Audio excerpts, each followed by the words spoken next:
Welcome to Just Hair Me Out, a podcast about love, life, and hair. I'm Barbara. I've spent over 38,000 hours coloring hair. Hi, I'm Demetra, and I've spent over 1,000 weeks with scissors in my hands.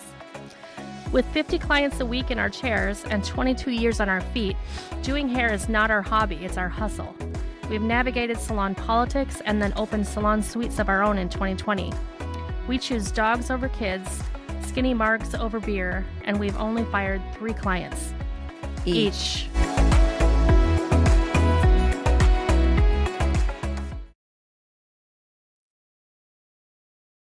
Welcome back. Today we have a super special topic that we are super excited to share with you. We want to talk about what makes a hairstylist want to fire a client. Now, we have talked about this before in the sense where of if you have really good boundaries and, policies around your business, that people will often weed themselves out because they won't like your boundaries. Mm-hmm. However, sometimes you got to fire a bitch. Yes. I shouldn't call them a bitch because I was just going to say, why does she got to be a bitch? Fire a bitch. I say that as in Demetra's my bitch. Right. Yeah. Totally Okay, cool. I'm going to cut this part out. You don't have to. I kind of like it. Fire a bitch. I mean, I kind of like it. Fire a bitch as in a person, not that they're a horrible person, but they're not right for my business. Yeah. Right? All right. So, okay, first up, my main thing is when people are constantly late, and by late, I mean 15 minutes or more. And there are people who every single time. And I just don't understand that. I'm a very on-time person, so it's not really something I can relate to. But some people are just like that, and it really messes with your day when you're trying to keep it on time. Well, I mean, it's really just not fair because like if you show up for a massage appointment, I mean, they're going to cut your massage 15 minutes short and you're going to get, but in our case, I can't cut your hair less for a specific style. So now you're putting me under pressure. You're making me rush your service. I have a 15-minute grace period because I know where I can and can make up.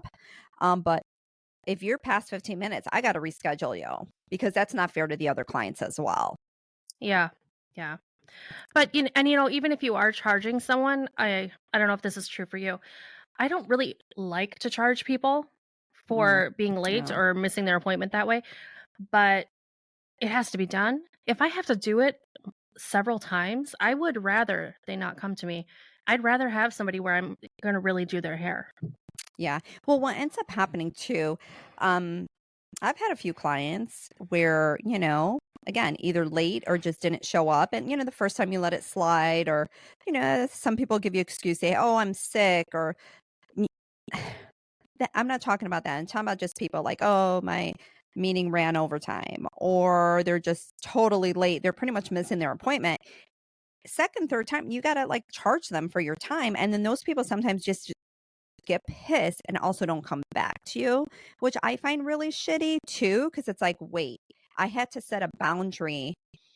I let you slide 1 time, 2 times, before I even charge you. And then finally I charge you on that 3rd time. And now you don't even want to come back to me. But you know what? Good riddance. To be honest, we don't want those kind of people in our chairs. And I know this might sound harsh, but you're right. It's like, respect my time. I'm going to respect yours. Exactly.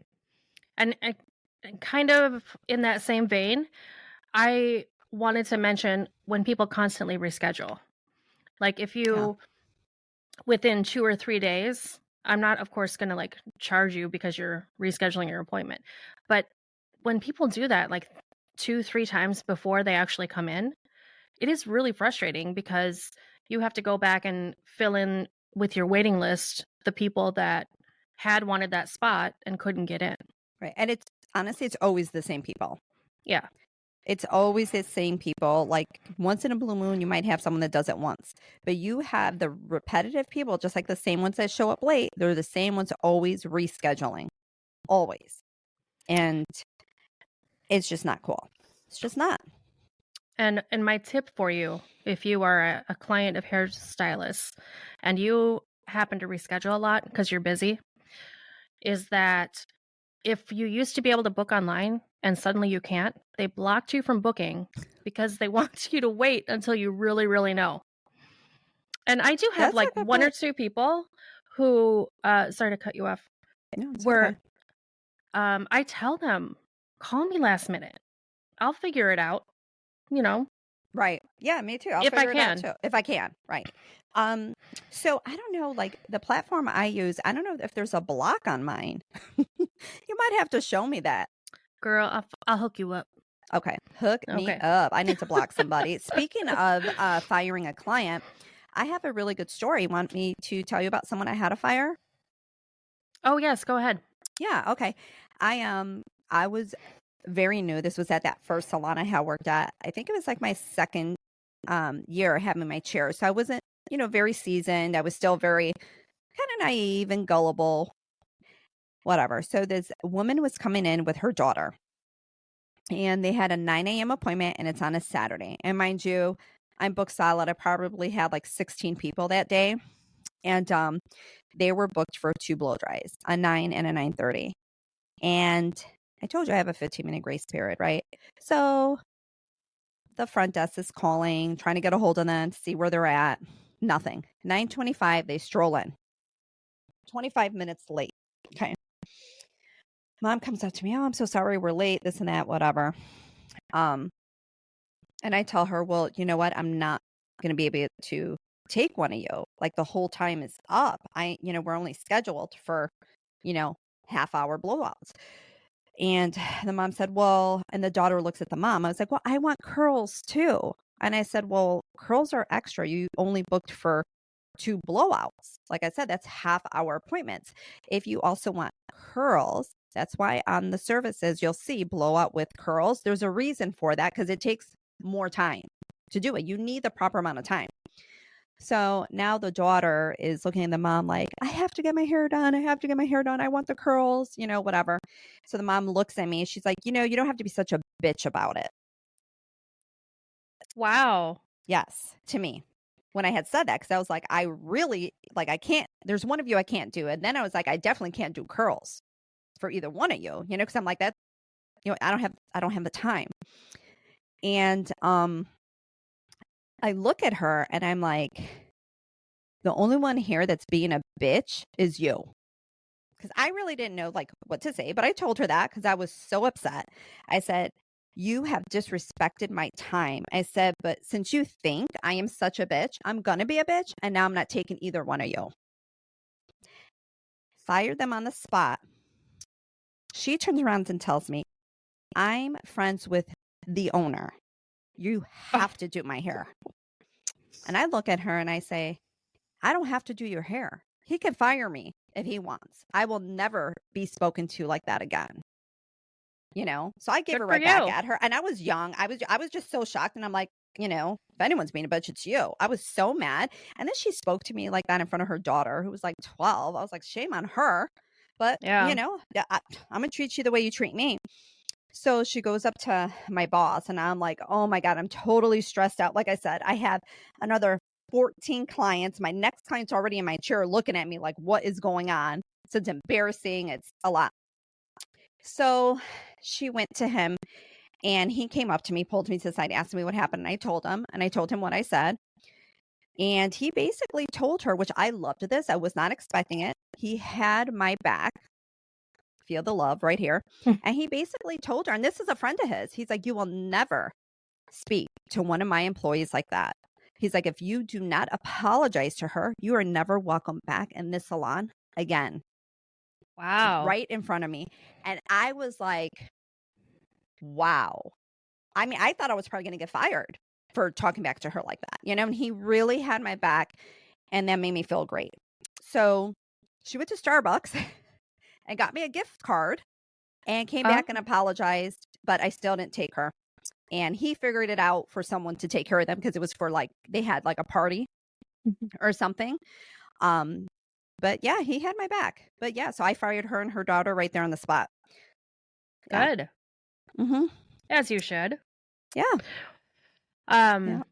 I showed her what a real bitch is. Now that's being a bitch. I'm just saying.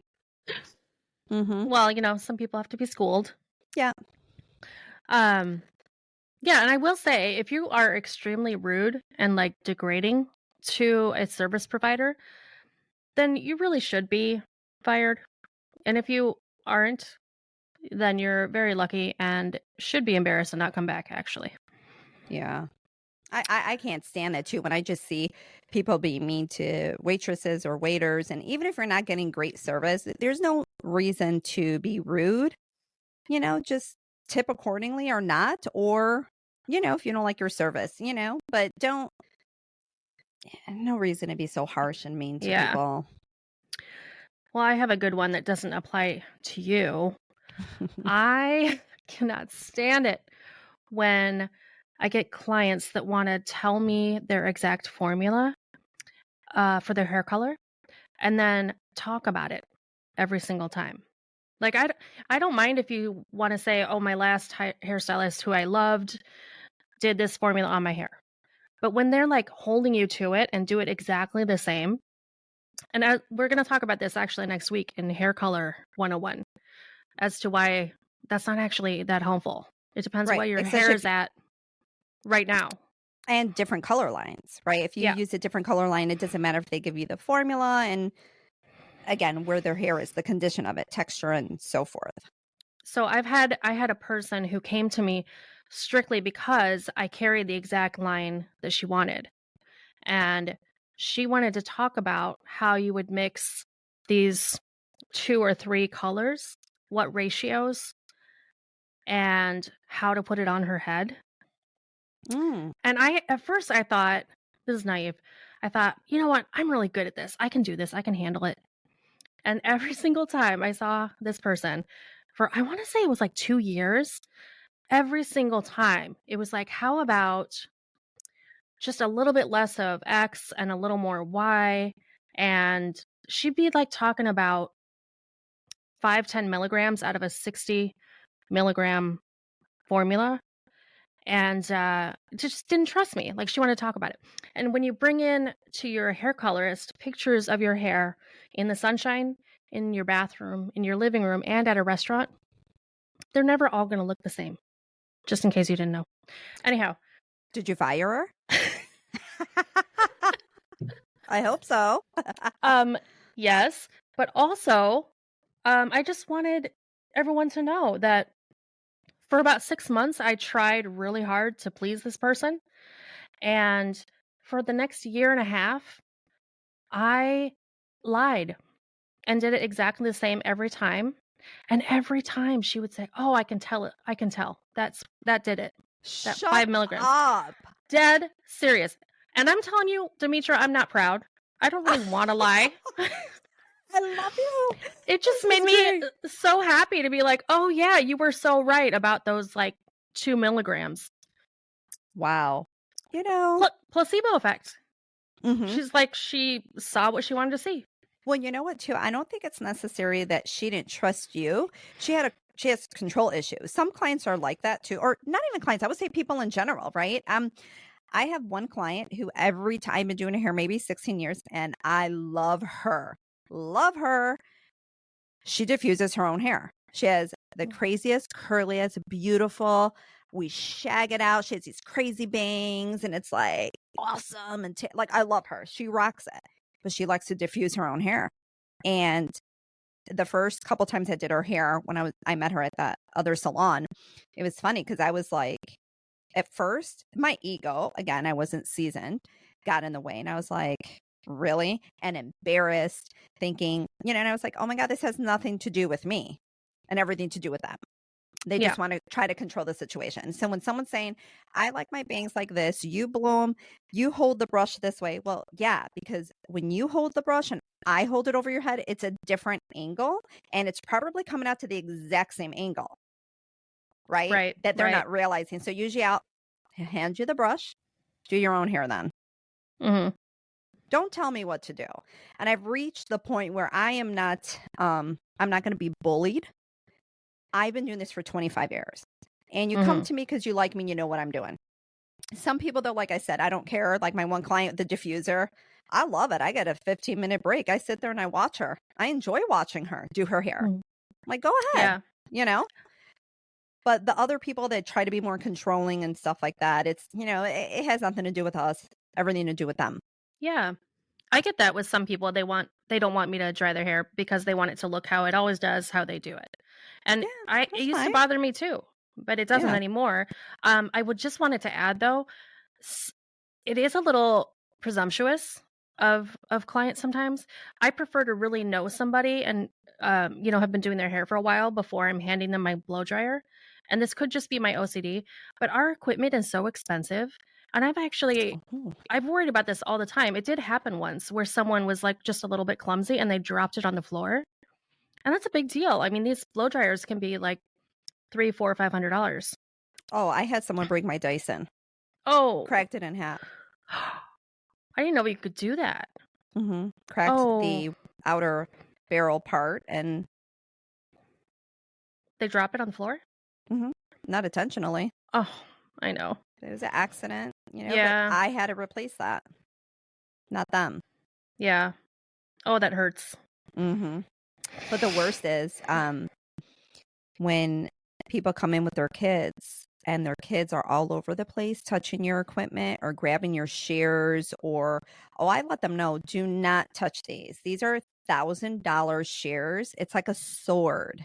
You will be cut, as Barbara likes to say. She'll cut you. I will cut you? Yeah. Actually, do you know, when I did my training, all the senior hair cutters were all Sassoon trained, and they all were like, just like you, having like crazy expensive shears. And one person had to excuse herself to go do something and then came back to finish a haircut. So she set her stuff on her station, and the person was doing like paperwork, picked up her shears and cut paper with it. You never use hair shears to cut anything but hair. Yes? Yeah. Yes. They say it does something. It affects your blades. It'll dull the blade. Right. Yeah. Anyway, don't get too handsy with our equipment. Yeah, exactly. I mean, you don't go into your doctor's office and grab their scalpel, and like... Or the shoehorn. Right. Oh, boy. Oh, my gosh. Okay, that'll be episode 47. Right. I love to be continued, people. All right. Anyhow, well, I hope you liked this episode. We just want to let y'all know what we love and hate about you. And and even if we hate you at work, we might want to hang out with you. Yes. See, it doesn't mean like we like totally hate you. We just dislike you as a client, but we might like you as a person. Yes. I know some really cool people that cannot be on time. Yeah. And it just doesn't jive with my job. No, I'm all about a schedule. My whole life is based on a schedule, almost a little too much with my OCD. Like my friends get mad at me, but I don't know, it's how I roll. Yeah. All good. Yeah. I feel you, sister. If you enjoyed this episode and you'd like to help support the podcast, please subscribe or follow. And please leave a rating and review on Apple Podcasts or Spotify. Lastly, follow us on social media for clips of past and future episodes. All our accounts are listed in the show notes below. Thanks so much for listening.